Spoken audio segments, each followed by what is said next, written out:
On this podcast, we talk about the books, both old and new, that are worth putting on your to-be-read list.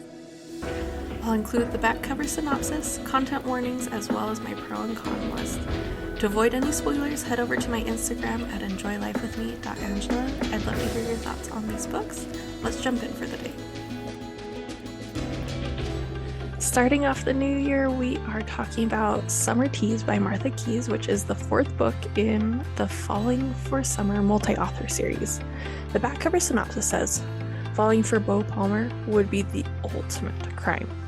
Wild horses could not drag me back to the small island where I grew up. But you know what can? Making sure the Palmer family, aka the worst neighbors ever, show appropriate respect for the newest resident of their retirement center, my grandma. But as soon as Grams moves in, her shenanigans put her at risk of being kicked out. Since she is set on staying in Somerset Harbor until her last breath, there is no way I'm staying on this nightmarish island to take care of her. That's not an option.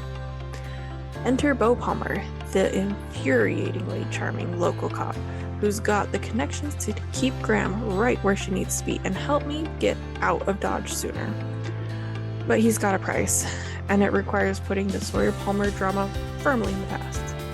But the drama isn't behind us. In fact, it's right in front of me, wearing a police badge and a smirk that's really starting to disturb my peace. This is a single point of view contemporary rom-com. You get the tropes of enemies to more in the small town. The intimacy is high. There's hands on legs, makeouts. There's a hot and bothered voyeurism joke. Language is mild, 6 times typically disturbing or describing the heat.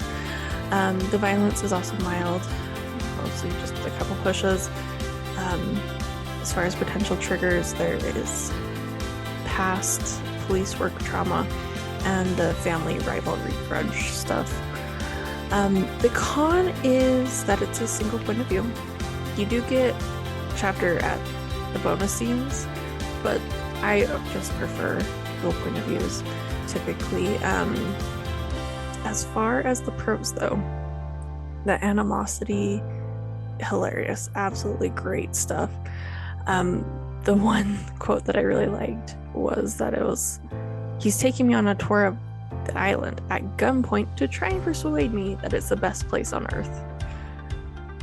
Or, there's absolutely nothing wrong with my hearing, except for hearing what you want to hear instead of what's actually being said.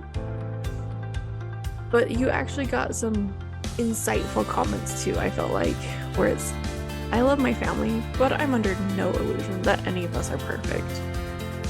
Or probably my favorite quote of the whole book was, "Beauty's only skin deep." Well, sometimes, but I think most of the time people just stop looking too soon. And that one got you thinking. Favorite part of the book, though, was after the meeting. You don't ever make me cry like that again. It was great. Lovely. I do love that these books all connect and yet can stand on their own. I do wish that there was a little bit more of like a chronological order, because like I don't remember the job for Noah being mentioned in his book, and so I'm like, now I feel like I have to go back and read other books again because things are connected, but you don't know it because there's no specific quote-unquote right order for the books. But you know, it's still been a fun series, and I'm excited to continue it to see what else there is. So jump over to my social medias. I'll have the clickable link tree in the show notes. enjoylifewithme.angela on Instagram, and share with me your thoughts, what you think of the series, what you think of this book. I'm happy to talk about it all, and I will talk to you soon. Happy reading.